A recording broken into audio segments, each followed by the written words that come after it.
Donc les notations, en général, une lentille convergente, on la note comme ça. Et une lentille divergente,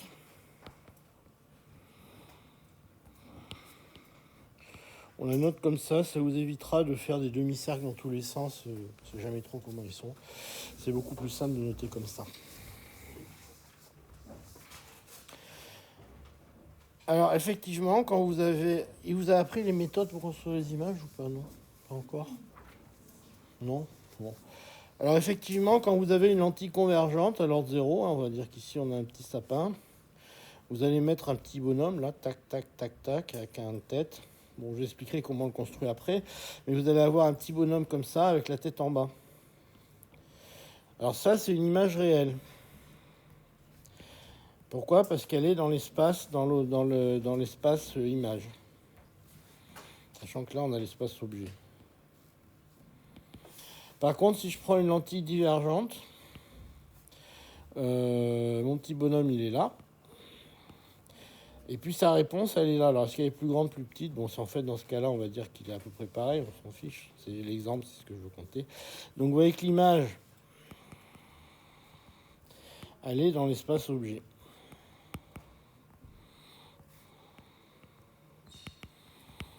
Donc, en fait, c'est une image virtuelle. Alors ça, c'est assez important à comprendre. Alors, si vous voulez la voir, en fait, vous allez la reprojeter dans un espace réel. D'accord. Et pour ça, vous allez prendre une lentille et la reprojeter. Alors, ce qu'il faut voir, c'est que votre œil à vous, c'est écrit trop petit, mais enfin, retenez l'idée. Ce que votre œil à vous peut voir, c'est uniquement des images réelles. Parce qu'en fait, il ne faut pas oublier que votre œil à vous, c'est aussi un instrument d'optique. Et ce qu'il va faire, c'est que ce soit des images réelles ou des images virtuelles, votre œil, il reprojette ça sur votre rétine et il en fait une image réelle sur votre rétine. D'accord. Est-ce que par exemple, il y a des gens qui ont des lunettes, vous êtes myope ou hypermétro, vous êtes quoi? Vous êtes des myopes. Alors, je prends l'idée du myope. Donc, on va regarder. Alors, il y a un très bon site pour voir les myopes, comment ça marche. Vous avez un œil qui ne marche pas bien de loin. Donc, vous êtes myope. Vous avez un bonhomme qui est loin, qui est là. Donc, vous êtes myope. Donc, si vous enlevez vos lunettes, vous allez me voir de pas bien. Enfin, je ne sais pas si vous êtes très myope ou pas. Alors, si vous regardez, quand vous êtes très myope, vous regardez vos dioptries sur votre ordonnance. Donc, vous mettez une dioptrie, ça. Et l'inverse de la dioptrie, c'est là où vous commencez à voir flou, normalement. C'est-à-dire que si vous avez une dioptrie de 2, ça veut dire qu'à partir de 50 cm, vous commencez à voir flou. Ça va vite. Ça va vite. Moi, j'ai 0,25 sur un œil. 0,25, on considère qu'on ne corrige pas. C'est-à-dire qu'on considère que c'est normal. À partir de jusqu'à 0,5, on peut considérer qu'on vit sans correction. Je sais pas que vous avez combien, vous savez? Ouais, 0,25 et 0,75. Vous pourriez quasiment ne pas avoir de lunettes. Vous. Après, ça vous fait peut-être des migraines, des choses comme ça. Mais normalement, dans la vie courante, vous pouvez être capable de vivre sans lunettes avec ça. Pour les Ah ouais, par exemple, un tableau là, vous n'arriverez pas à lire. Mais dans la vie de tous les jours, vous pouvez vivre sans lunettes, quasiment. Alors, vous avez en fait, vos verres, c'est des lunettes, c'est des verres divergents. Comme ça. Donc, c'est une lentille divergente, c'est comme ça. Et alors, je ne vais pas vous expliquer parce que vous n'avez pas construit les images encore. Mais en fait, on a la création d'une image comme ça. Ça, c'est l'image. Et en fait, c'est une image virtuelle. C'est-à-dire qu'en fait, vos lunettes, vous créez une image virtuelle. Donc, vous voyez un monde virtuel. Vous vivez dans un monde virtuel. Mais ce qui se passe, c'est qu'en fait, vous avez un œil, comme tout le monde. Enfin, vous en avez même deux. Et ces deux yeux, ça, c'est votre... c'est quoi le truc qu'il y a devant dans l'œil? C'est la pupille, là, je sais pas comment ça s'appelle. La partie devant de l'œil. Ça, c'est votre œil. Votre œil, lui, c'est une lentille à nouveau. Et qui va projeter sur la rétine cette image-là. D'accord? Donc ça projette une image virtuelle.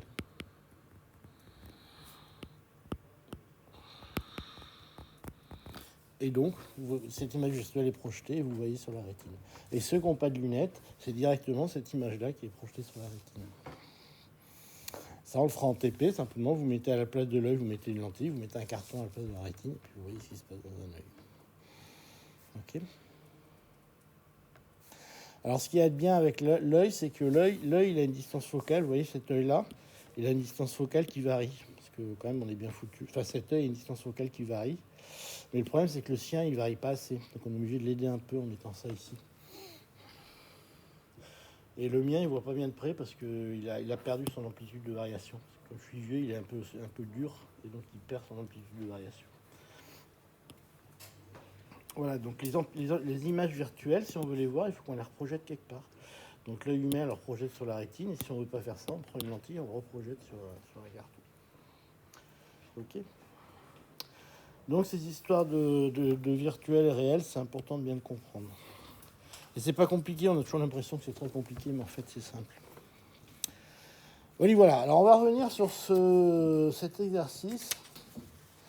Alors le sténopé. Donc ça c'est une histoire qui est vieille comme le monde.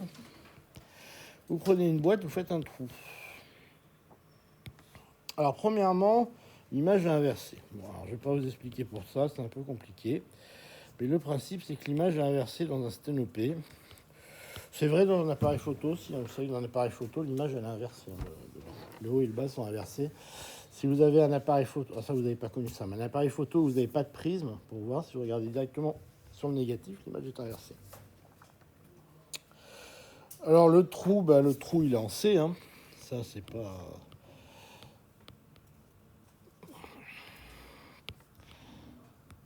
Alors, question 3, pourquoi il faut un petit trou? Alors c'est là où à mon avis il y a deux raisons. La première raison, c'est qu'il faut que le trou soit de l'ordre de lambda.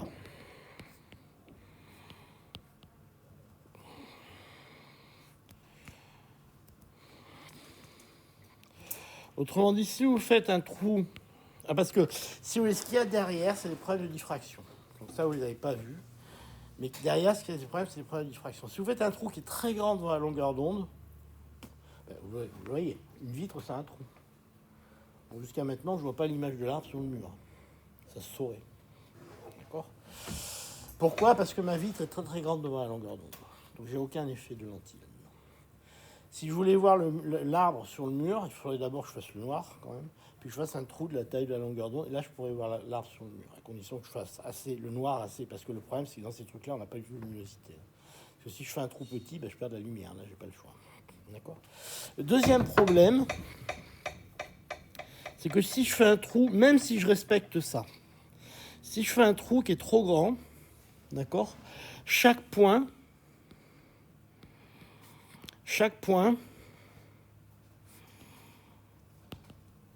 est équivalent à un petit trou. Ce qui fait que sur mon image, je vais avoir plein de petits arbres. Et à la fin, ça me fait une tache. Au lieu d'avoir un petit arbre bien défini, j'ai une tache. Imaginez que j'ai un gros trou, c'est plein de petits trous. Et chaque petit trou va me projeter un arbre, mais pas tout à fait au même endroit, parce que mes petits trous ne sont pas exactement au même endroit. Donc j'ai plein de petits arbres, pas tout à fait au même endroit, qui sont l'un sur l'autre, et j'ai un pâté à la fin. Donc si je veux avoir une image bien définie, il faut que j'ai un seul petit trou. Sinon j'ai un gros pâté à la fin. D'accord? Donc c'est pour ça qu'à sténopé, il faut que j'ai un petit trou. Alors il vous dit qu'il fait 40 microns le trou, c'est ça. Donc voilà, ça marche. Alors ça marche bien. Je vous dis, le problème du sténopé, c'est que pour ça marche, il faut un petit trou. Quand vous faites un trou de 40 microns, ben, vous n'avez pas beaucoup de lumière qui passe. Donc quand vous voulez faire de la photo avec ça, ben, vous mettez un film, papier photo. Il faut attendre l'exposition pendant des heures, sinon vous n'avez pas assez de lumière. Mais historiquement, ça marche. Alors maintenant, on va faire un peu de trigo, hein, histoire de se rappeler comment ça marche le trigo. Donc le quatrièmement, on va faire de la trigo. Alors pourquoi on vous fait faire un peu de trigo ici? Parce qu'il y a quand même un truc dont il faut que vous vous souveniez. Pour faire l'optique, vous avez vos formules de trigo, il faudra vous en rappeler. C'est con, mais c'est comme ça. Donc, formule de trigo, allez hop, en avant Guingamp, on fait ça. Alors, on fait un truc comme ça. Je Puis on va noter les longueurs. Donc là, c'est... Cette longueur-là, c'est DI. Là, j'ai le point C. Là, j'ai le point grand D. Là, j'ai le point grand E. Point grand A. Là, j'ai le point grand B. Là, j'ai le point D0. Puis c'est tout, hein. C'est tout ce que j'ai. Bon, si, là, j'ai alpha. Donc ben, là, j'ai forcément alpha aussi. Alors, ce petit jeu en optique, vous aurez souvent à retrouver les angles pour savoir où ils sont. Enfin bon, c'est... Voilà.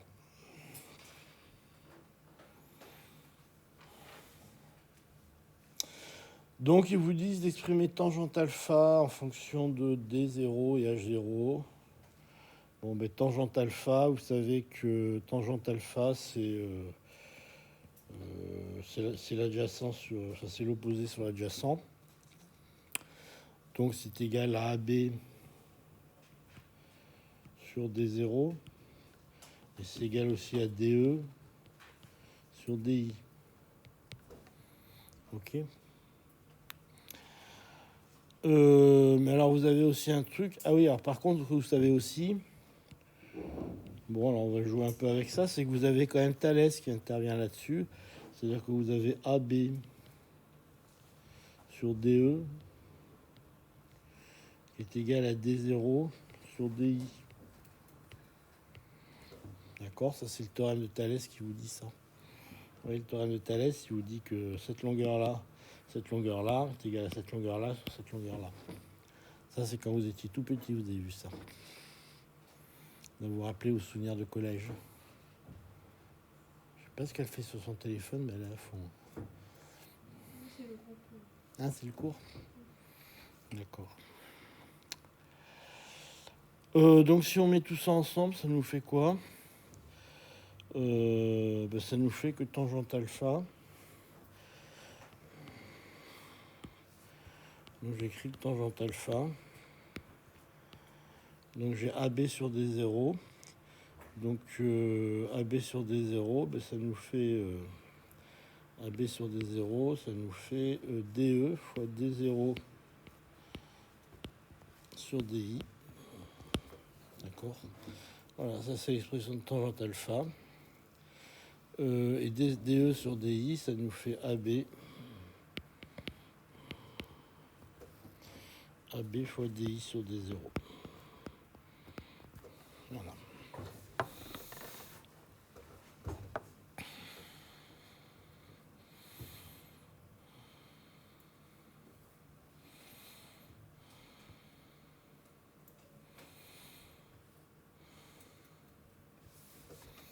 Je pense pas qu'on puisse aller tellement plus loin. Peut-être qu'on, je sais pas. J'ai pas d'idée. Je pense pas qu'on puisse aller tellement plus loin là-dedans.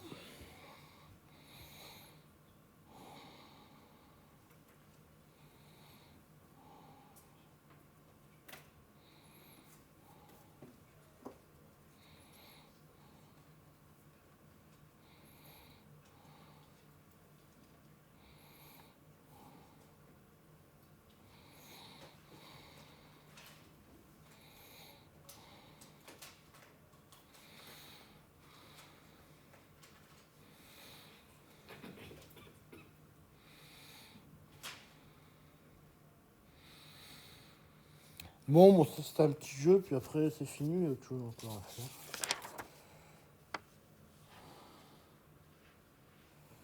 Bêta, l'embrassement de DE et CI. C'est quoi DE et CI?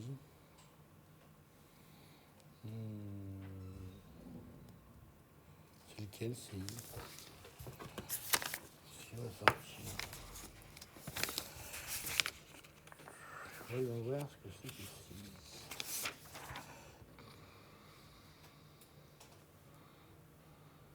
Ah oui, non, mais la bêta, c'est même que CI.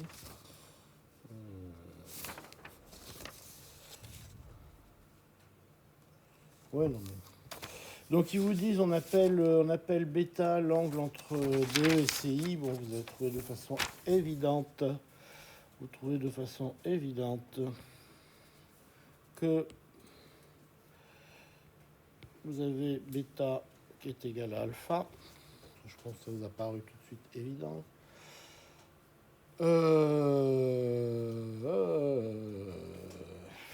Et puis vous avez HI et H0. D'accord. Et vous en concluez.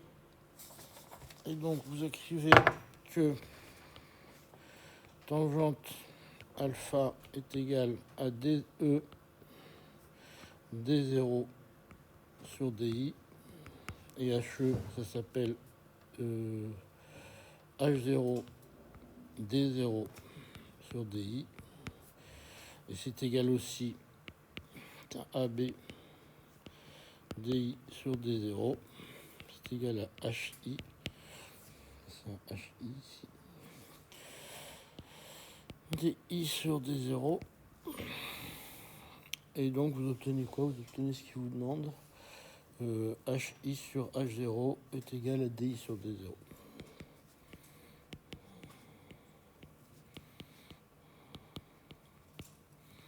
Ça doit marcher, ça. Ce qui en fait est idiot parce que c'est Thalès, hein, vous l'avez directement, c'est pas la peine de faire 10 km pour ça, ouais.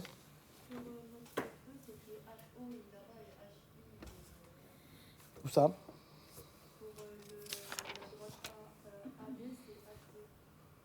J'ai inversé les I et les O, c'est ça que vous me dites? Eh ben, je vais les remettre.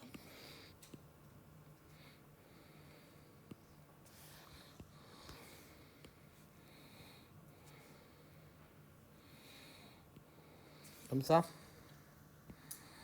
Ça vous va mieux? Bon, en fait, ça, ce que vous trouvez, c'est simplement Thalès, hein, donc c'est pas la peine de faire 4 tours pour rien. Hein.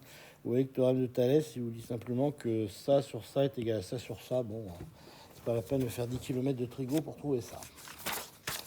Ça, c'est une évidence. Alors, l'exercice B est quand même un peu plus compliqué. Il est un peu plus réaliste, mais il est un peu plus compliqué. Parce qu'on se pose la question suivante.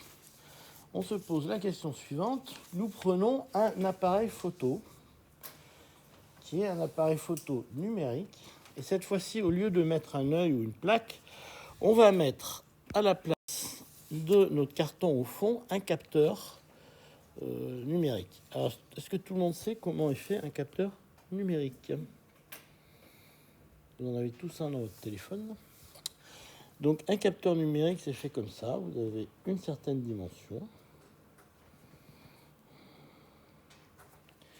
Et dessus, vous avez, hop, hop, hop, hop, ce qu'on appelle des pixels.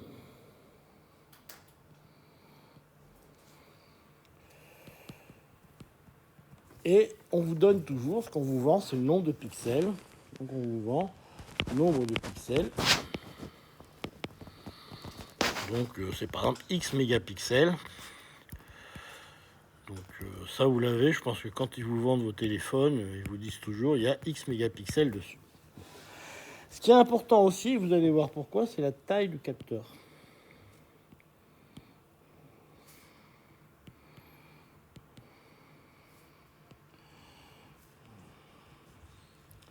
Vous allez tout de suite voir pourquoi ce facteur est important. Ça, il ne vous le donne jamais, la taille du capteur. Or, vous allez voir que c'est un paramètre ultra important de connaître la taille du capteur. Parce que quand vous faites... ça, on le savait, parce qu'il y a des gens qui faisaient des photos à l'ancienne, donc vous êtes tous nés avec le capteur numérique.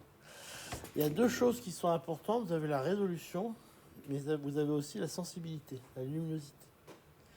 Et vous allez voir que si vous avez que le nombre de pixels, il vous manque l'information de la luminosité. D'accord? Donc là, on vous demande, dans cet exercice-là, donc on va vous mettre, on vous dit que on fait simplement un appareil photo avec un objectif. Vous avez tous vu un objectif et puis un appareil photo. Bon, au lieu d'enlever l'objectif, on fait un trou dans l'objectif. Et on vous dit maintenant, on va photographier un objet qui est placé à 10 mètres du trou. Et on vous dit calculer le champ objet en faisant un schéma explicatif, d'accord? Et on va vous demander quel est l'ordre du diamètre de la tâche image pour un point objet sur l'axe, calculer la résolution dans le plan de l'objectif.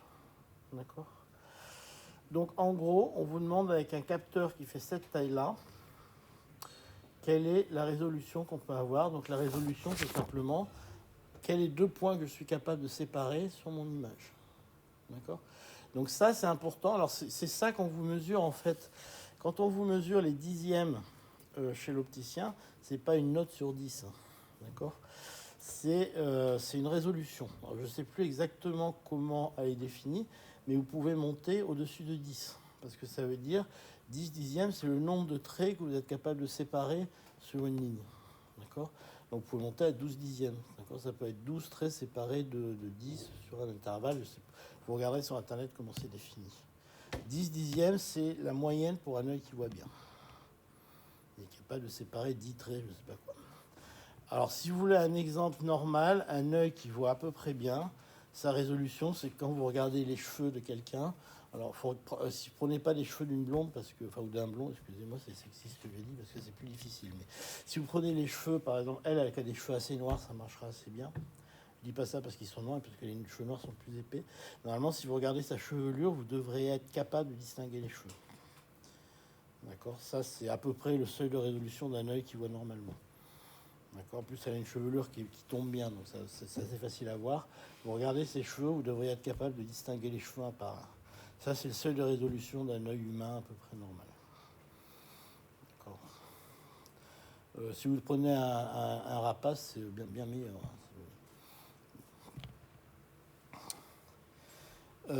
Et donc là, on vous demande avec un capteur. Alors l'équivalent du nombre de pixels du capteur, c'est le nombre de cellules qu'il y a sur votre rétine. C'est simplement ça. D'accord, les cellules qu'il y a sur votre rétine, ça correspond aux pixels d'un appareil photo. Voilà, je vous laisse réfléchir à ce petit problème et comment vous allez l'aborder. Alors ça, c'est un truc, il faut vraiment faire des dessins parce que c'est un problème qui est un peu ouvert. On vous donne des données, on vous dit calculez-moi ça. Donc il faut vraiment arriver à faire un dessin pour vous rendre compte de ce qu'on vous demande de calculer. Donc le modèle que je mets, je vais faire un modèle de ça. Vous savez, c'est comme l'approximation de la vache sphérique. Je vais simplement ça, mon cache, un trou, et le capteur, je le mets directement là.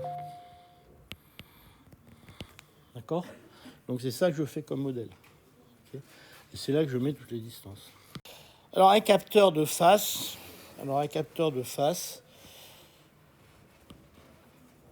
Pourquoi je vous fais faire un capteur de face? Parce qu'on va en avoir besoin. Donc c'est simplement un truc comme ça. Et les pixels, ils sont comme ça. Et le pixel là, c'est ça qui fait 4 microns. D'accord? C'est le pixel qui fait 4 microns. Alors vous en avez, je ne sais plus combien, ils vous disent combien vous en avez, des pixels, enfin je ne sais plus. Mais c'est ça, dans vos appareils photo, par contre, le capteur il est tout petit parce qu'il doit faire 1 centimètre, même pas, d'accord? Alors dans les appareils photo, il fait 2 centimètres, d'accord, 24-36, comme c'était avant. Donc vous avez des capteurs qui sont tout petits. Donc on vous parle du...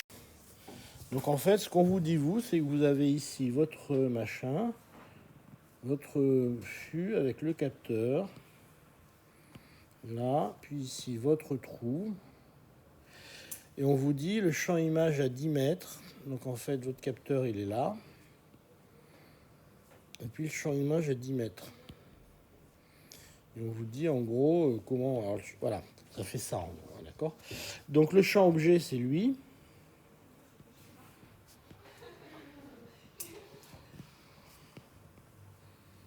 Non, c'est le champ image, excusez-moi.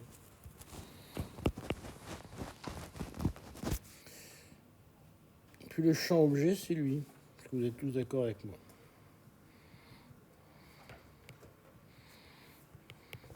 Alors, il faut voir pourquoi je dessine comme ça, parce que forcément, le champ image, il s'arrête là, parce qu'après, j'ai plus de capteur. Donc, ça sert à rien de mettre un capteur là, puisque après, j'ai plus de capteur. Donc, j'enregistre rien, c'est plus lourd. Donc là, c'est 10 mètres, ça c'est l'énoncé qui me le donne. Alors c'est là où, bon, si je vais aller un peu plus loin, ça vous aidera de faire un dessin où je vais enlever, en fait, je vais enlever tout ce bazar là. Je vais enlever le canon, on appelle ça le canon de l'objectif. Je vais enlever tout, je vais garder que ce qui m'intéresse. D'accord ? Vous allez voir, ça va paraître beaucoup plus simple. Donc je garde que le capteur.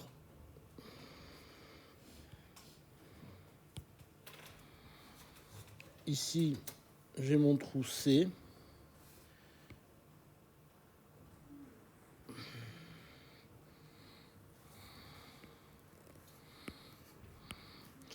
Ici, j'ai l'objet.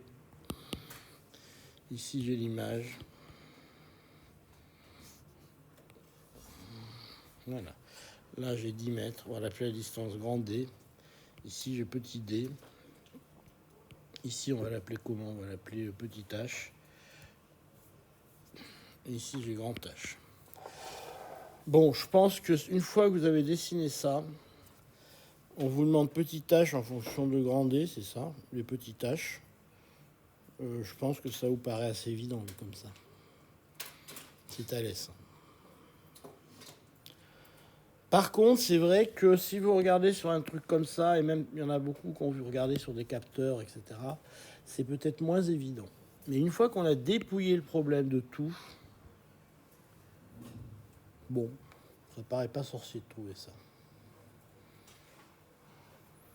Donc ce que je veux dire, c'est que souvent, alors, quand je corrige, je le fais vite parce que je sais le faire. D'accord ? Mais ce passage de là à là, il peut vous prendre du temps. C'est pas grave, prenez le temps de le faire. Parce que c'est lui qui va conditionner que vous allez arriver à finir ou pas le problème. Si vous ne le faites pas bien ou si vous vous trompez, vous n'arriverez pas à finir. Donc prenez vraiment le temps, tranquillement, de le faire. Parce qu'une fois que vous en êtes là, vous voyez que c'est simplement le théorème de Thalès qui vous dit que grand H sur petit h est égal à grand D sur petit d. Et vous trouvez que grand H est égal à, j'en sais rien parce que je n'ai pas calculé,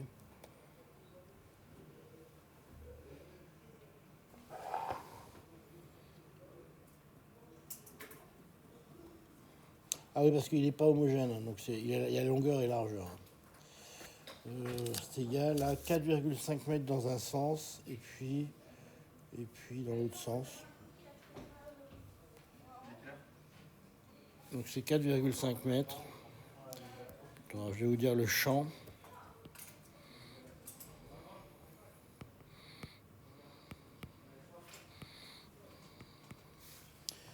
Fois. Alors l'autre réponse c'est quoi?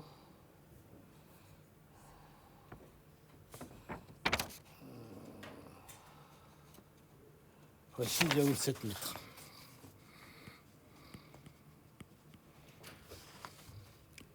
Voilà, parce que le capteur n'est pas circulaire, le capteur est rectangulaire. Donc j'ai un champ image qui est rectangulaire, un champ objet qui est rectangulaire.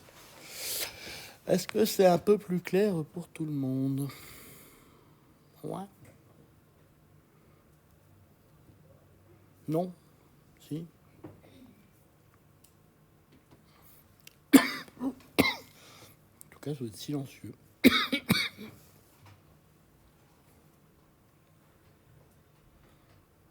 Ça vous laisse dubitatif.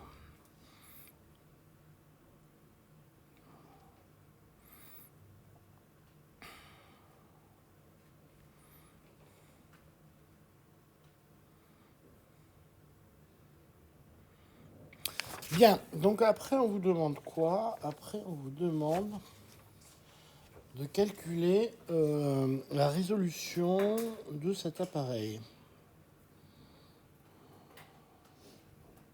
Ah oui, alors, qu'est-ce qui limite le champ? Alors, qu'est-ce qui limite le champ, à votre avis? De façon évidente. Si vous regardez ce dessin, celui-là, qu'est-ce qui limite le champ? En fait, il y a deux choses qui peuvent limiter le champ. Ne cherchez pas des mathématiques, hein, cherchez simplement sur le dessin, qu'est-ce qui peut m'agrandir ça? Ouais. la taille du capteur, et il y a aussi autre chose. La distance entre le trou et le capteur. Voilà, il y a deux choses qui peuvent m'agrandir ça, la distance ici et le truc ici. Alors c'est pour ça que si vous avez un petit peu l'expérience des appareils photo, vous verrez quand vous avez un objectif qu'on appelle grand angle, c'est-à-dire qui englobe des trucs grands, c'est toujours des objectifs qui sont tout petits, qui sont tout plats. Parce que on met le capteur très proche du truc.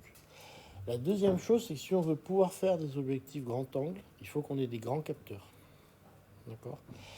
Ça, c'est que sur les objectifs, les appareils relativement haut de gamme qu'on a des grands capteurs. Ça fait que sur les tout petits capteurs, typiquement, ce que vous avez dans un téléphone, vous avez rarement des fonctions très grand angle. Parce qu'on ne peut pas les faire avec des petits capteurs. Donc vous avez raison, il y a deux trucs qui peuvent augmenter. Oui, c'est sur le dessin. La distance entre le capteur et la lentille, enfin le trou, et la taille du capteur. Non, il suffit de regarder. C'est tout dans les dessins. Monsieur, Ouais. j'ai pas compris l'application numérique que vous avez fait. Pourquoi vous passez de la formule de Thalès et vous trouvez 4,5 fois 6,7? Alors 4,5 fois 6,7, ça veut dire que j'applique la formule, mais une fois je mets ici pour le H, une fois je prends la valeur du capteur pour sa largeur et une fois pour sa hauteur parce qu'il est rectangulaire. Donc une fois je trouve 4,5 et une fois je trouve 6,7. Parce que en fait mon capteur, comme mon capteur il est carré, il fait quelle taille, rectangle pardon, une fois il fait, attendez, il fait combien déjà? Il fait 23,6 et 15,7. C'est un grand capteur. Hein.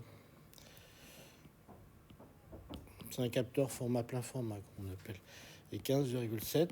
Donc j'ai remplacé Y une fois par ça et je trouve 4,5 et une fois je remplace par ça et je trouve 6,7. D'accord? Parce que j'ai un champ objet qui est rectangulaire parce que j'ai un capteur qui est rectangulaire. C'est pas fois ici, hein, c'est pas un fois ici. Hein. C'est un, je vais effacer le fois si vous voulez.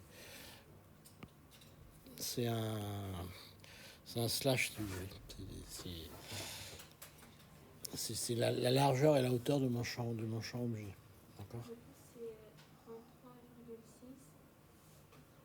divisé par 15,7. Non. C'est alors le champ. Alors, je vais vous le dessiner, d'accord? Je vais vous le dessiner, ce sera mieux. Le champ objet, c'est un rectangle. C'est un rectangle qui fait 4,5 mètres et 6,7 mètres. D'accord? Et ça, c'est le champ objet.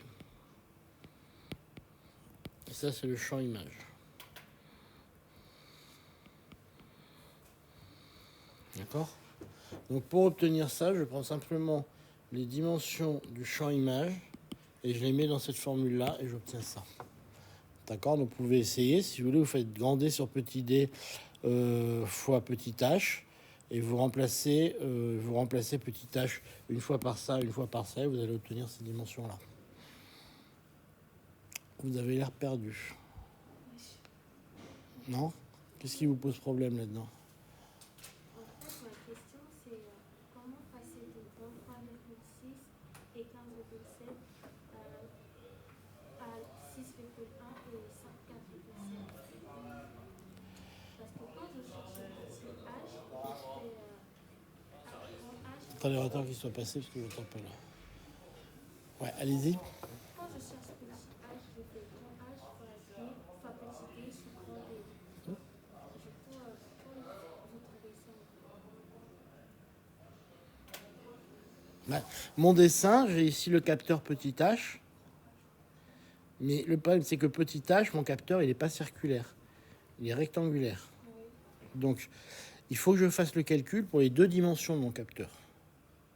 Donc, il faut que je fasse les calculs pour la dimension petite du capteur et pour la grande dimension du capteur. D'accord? Puisque j'ai deux dimensions, c'est un rectangle. Donc, les deux dimensions de mon capteur, c'est 15,7 et 23,6. Ok? Et donc, ça me donne, pour les deux dimensions, 4,5 et 6,7 mètres. Et donc, comme j'ai un capteur rectangle au départ, je finis avec un champ objet qui est rectangle. Un champ image qui est rectangle, par contre. Et donc, si vous remplacez petit h par 15,7, vous devriez trouver 4,5. Et si vous le remplacez par 23,6, vous devriez trouver 6,7. Est-ce que quelqu'un a refait le calcul? Non.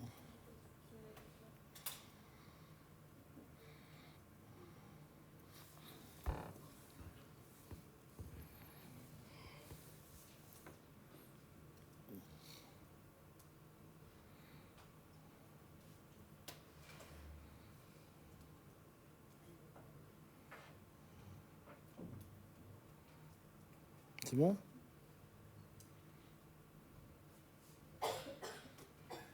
Ça marche ou pas? On va le refaire, hein, c'est pas très compliqué.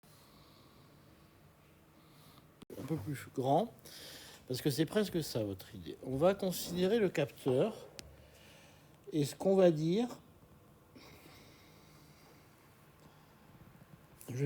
supposons qu'on a une indication de plus.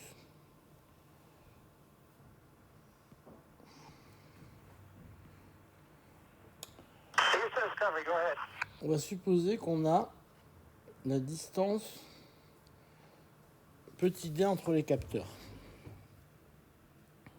On va supposer ça. Okay. Comment vous feriez pour trouver la résolution dans le plan objet à partir de là?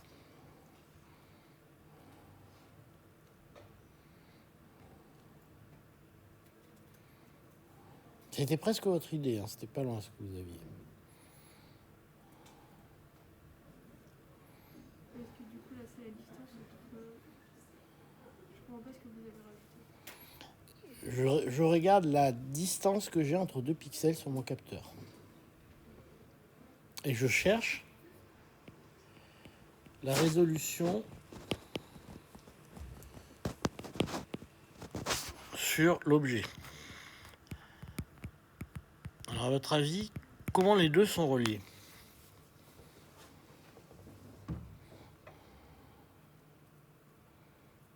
Qu'est-ce que je peux calculer à partir du moment où j'ai la distance entre 2 pixels? Si je remonte dans l'autre sens, ça va me donner quoi?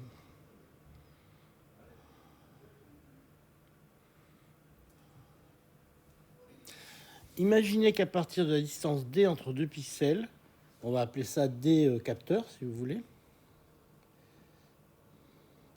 Vous êtes d'accord que je peux remonter à la D, on va appeler ça comment? D objet. C'est la distance entre 2 points de l'image, de l'objet.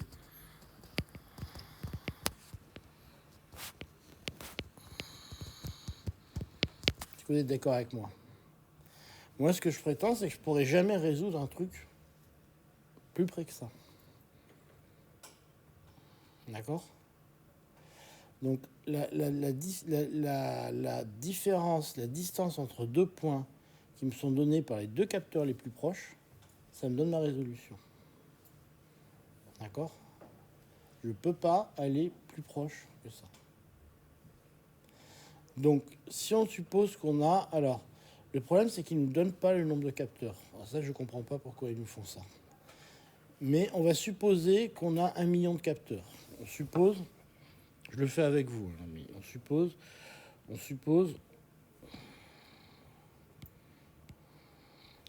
qu'on a 1 million de capteurs. Pixels, pardon. D'accord? C'est pas trop déconnant. Alors, ça nous fait combien? Ça nous fait quelle distance entre 2 pixels sur un truc qui fait 23,6 mm pour 15,7 mm. Donc, c'est ça qu'il faut qu'on trouve. D'accord? Donc, ça nous fait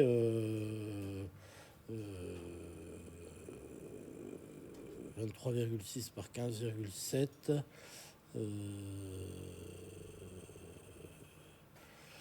Bon, on va dire qu'on a un pixel tous les 100 microns. Ça sera plus raisonnable. Si on a un pixel tous les 100 microns, ça nous fait combien de pixels au total? Ça nous fait un nombre ridicule. Ça nous fait 236 par 157. On va voir ce que ça fait. Je pense que c'est ridicule.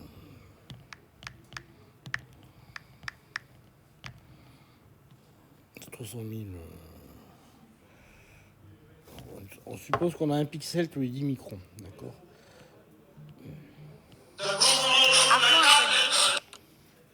On a un pixel tous les 10 microns.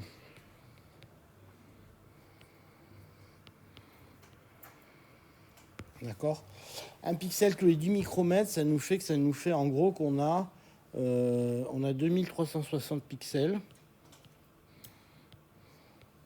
fois 1570. Donc ça nous fait combien ça en pixels?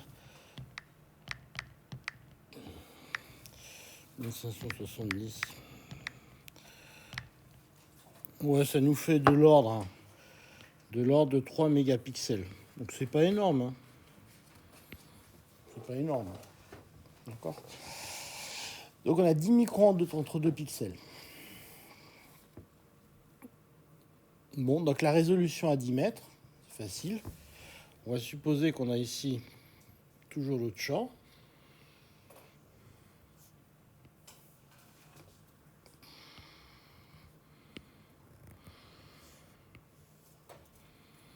Ici, on a 10 mètres. Ici, on a 17,7 mm. Sauf que maintenant, ici, on a 10 microns. D'accord?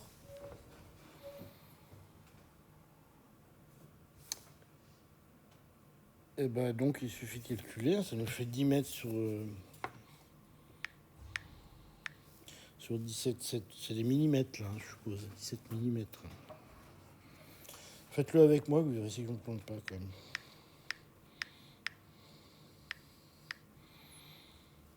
Là, je commence à me planter. Donc, c'est pas...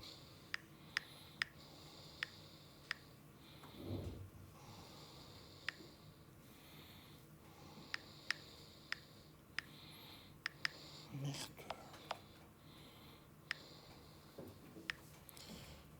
Je trouve une résolution de 5 mm ici. Je trouve que sur mon champ objet, la résolution est de 5 mm, ce qui est très mauvais. Hein. Ce qui est très très mauvais.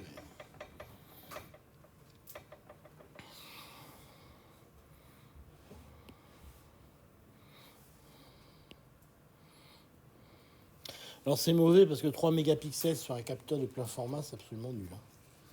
D'accord, normalement, j'en ai au moins 10 fois plus.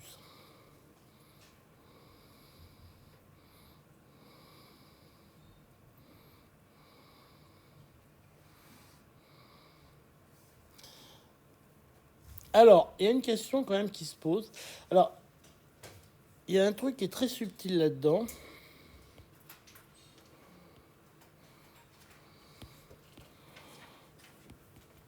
C'est pourquoi faire des grands capteurs.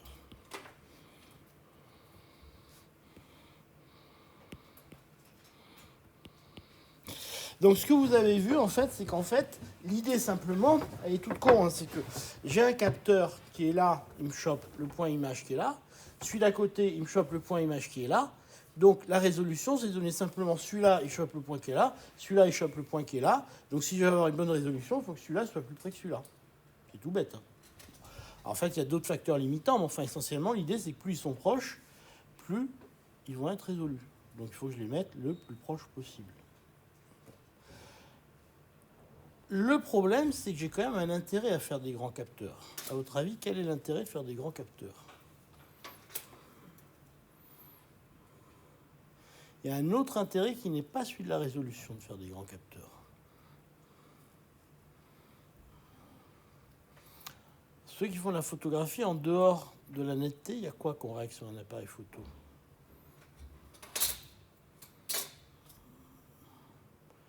Je vous dis, quand on fait un petit trou, on a un problème énorme. Si vous voulez faire un petit trou et regarder l'arbre, ça serait quoi? On manquerait de quoi?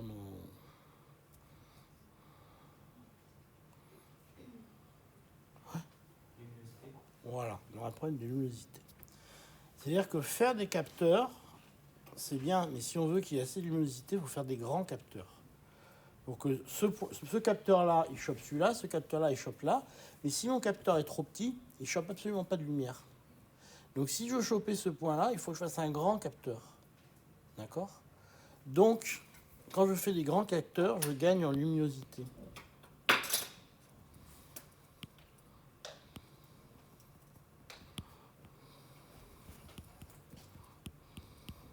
Ça, c'est très important. Donc ça vous explique deux choses. Ça vous explique que quand on vend des capteurs d'appareils photo, ce qui est difficile à fabriquer, c'est des grands capteurs. Des petits capteurs, c'est un truc qui est très facile à fabriquer. Donc ça, vous faire des capteurs, des capteurs avec des millions de pixels, ça, ils vous en font autant que le bon Dieu peut en bénir, si vous voulez. Donc ça, les fabricants, ils vous font ça avec des mégapixels, c'est pas un problème. Par contre, vous faire ça sur des grandes surfaces, avec des grands pixels, ça, c'est très difficile. C'est pour ça que quand vous voulez un vrai capteur professionnel qui est sur des grandes surfaces, avec des grandes surfaces, avec des grands pixels pour la luminosité, ça, le prix, il s'envole. D'accord ? Et c'est pour ça que dans vos téléphones, vous avez des capteurs qui vont faire des millions de pixels, ça c'est facile, mais c'est des capteurs ridiculement petits, avec des surfaces ridiculement petites. Ce qui fait qu'en fait, vos capteurs de téléphone, leur gros point faible, c'est la luminosité. Dès que la lumière basse, ils sont plus du tout compétents. Donc ce que fait le logiciel derrière, et c'est là où vous arnaque, c'est que pour gagner de la luminosité, il groupe les pixels. Pour faire un pseudo grand pixel, il groupe des pixels comme ça. Mais quand il fait ça, il perd en nombre de pixels. Et donc la résolution se casse la gueule immédiatement. Et ça, vous le voyez très bien quand vous regardez votre appareil photo. Dès que vous baissez la lumière, vous êtes en soirée, vous voulez prendre une photo, vous le voyez à l'écran. Vous voyez que l'image devient toute bizarre. Et c'est qu'en fait, l'appareil photo a groupé des pixels pour gagner en luminosité, et donc vous perdez en résolution immédiatement. D'accord ? Alors là, vous ne le voyez pas, mais dès que ça sera ce soir, vous êtes en basse lumière, vous verrez que l'image devient toute bizarre. C'est parce que l'appareil a groupé les pixels pour gagner en luminosité, parce qu'il a des pixels trop petits, il est obligé de les grouper pour gagner en luminosité, et donc les résolutions s'est cassé la gueule immédiatement. Donc en fait, si vous voulez avoir des bons capteurs, il faut des capteurs de grande taille avec des gros pixels. Et ça, c'est très difficile à faire. Et là, vous voyez bien pourquoi. Parce que ce qui compte pour avoir de la bonne résolution, c'est la distance entre les pixels, d'accord, et la taille des pixels pour la luminosité.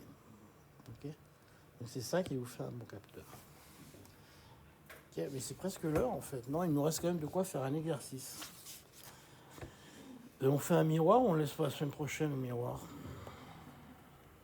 On va faire un petit miroir, c'est marrant quoi. On va commencer à faire un petit miroir. On va faire le D, les deux premiers du D. C'est marrant. Donc le A, vous construisez une image ponctuelle d'un miroir, c'est juste pour apprendre à construire. Puis après, les miroirs plans M1 et M2. D'accord ? Les miroirs, c'est marrant parce que vous êtes déjà allé à la fête foraine où vous avez des labyrinthes de miroirs. Donc quand on prend un miroir... Alors évidemment, alors c'est le combien? C'est le C, c'est le D, c'est le D. Alors quand on prend un miroir... Si vous prenez un miroir comme ça, si vous prenez un point A, évidemment, vous faites la loi de machin, ça rebondit comme ça, ploum. En fait, il faut construire deux miroirs, deux rayons, toujours pareil, vous en construisez deux. Il y en a un qui va là et qui va là. Vous construisez le miroir, vous trouvez A1.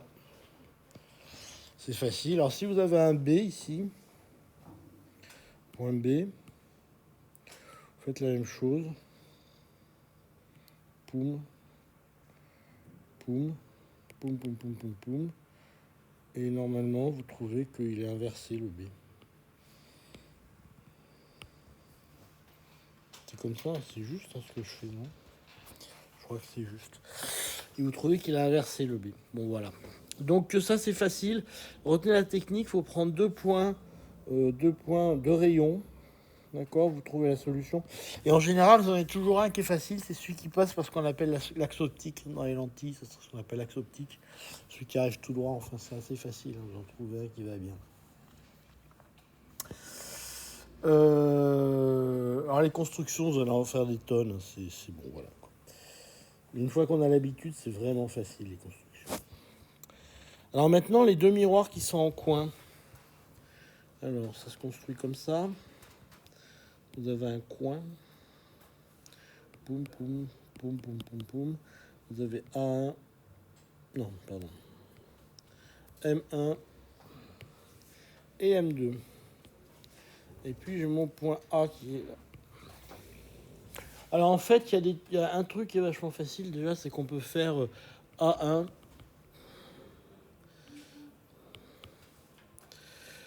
Alors, les plans, il suffit de prendre la perpendiculaire, on n'a pas besoin de rayon, c'est assez facile. Et puis A2.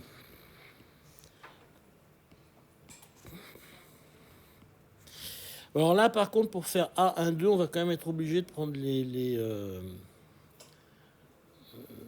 de prendre un peu de construire un peu proprement. Sinon, on va pas y arriver.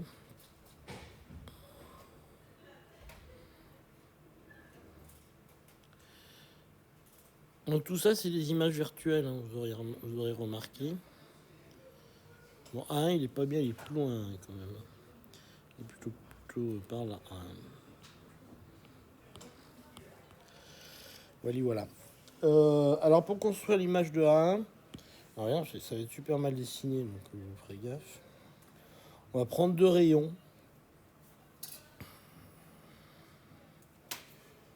Donc, un comme ça qui rebondit sur... hop. Et puis un comme ça. Qui va rebondir comme ça. D'accord. Alors je les poursuis. Enfin, je sais où ils vont arriver, pour ça je les poursuis. Et j'arrive ici à A2, 1, qui est le passage par le miroir 2, du miroir 1. Et en fait, j'obtiens que c'est simplement, si vous prenez le miroir 2, c'est simplement là, comme ça, le passage par le miroir 2, tout simplement comme ça. Vous êtes dubitative. Moi, je comprends pas comment vous avez choisi les points de... Celui-là et celui-là? Au hasard, Balthazar.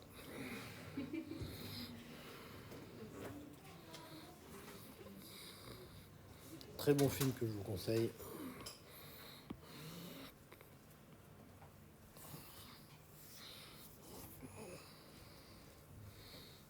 Je prends 2 rayons, je vais prendre n'importe lesquels. Alors celui-là, je n'ai pas de... Voilà. Bon. J'ai choisi dans l'espace réel. Là. Enfin, dans l'espace, ouais, dans l'espace réel, dans l'espace... ouais. Et voilà, et j'ai fait mes 2 petits machins. Et si vous demandez à 2A l'image de A2 par A1, bah tiens, vous entraînerez. Vous en prendrez 2 au hasard sur un main, vous ferez la même chose, vous allez tomber sur A1,2. D'accord?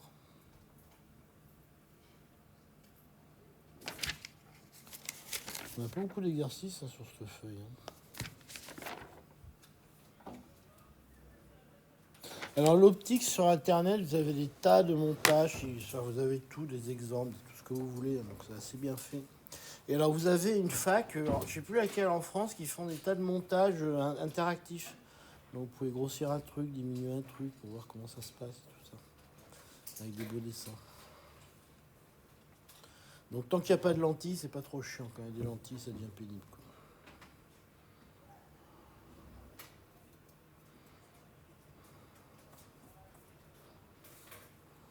C'est bon?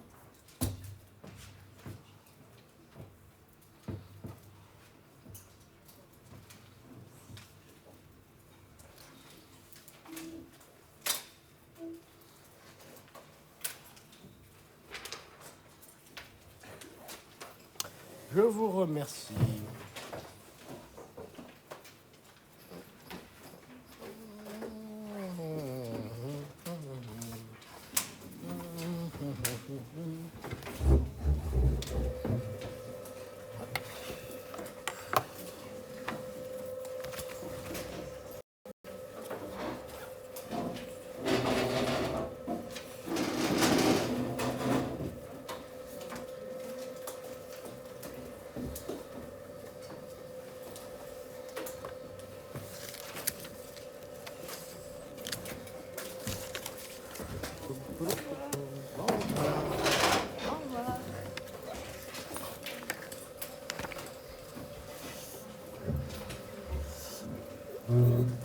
Au revoir.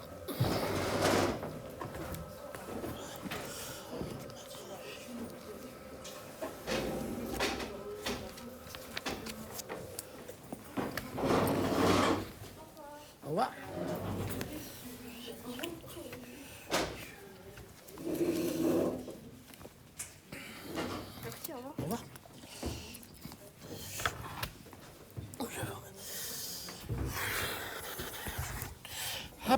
Et hop, et hop. Au revoir. Au revoir. Hop. Au revoir.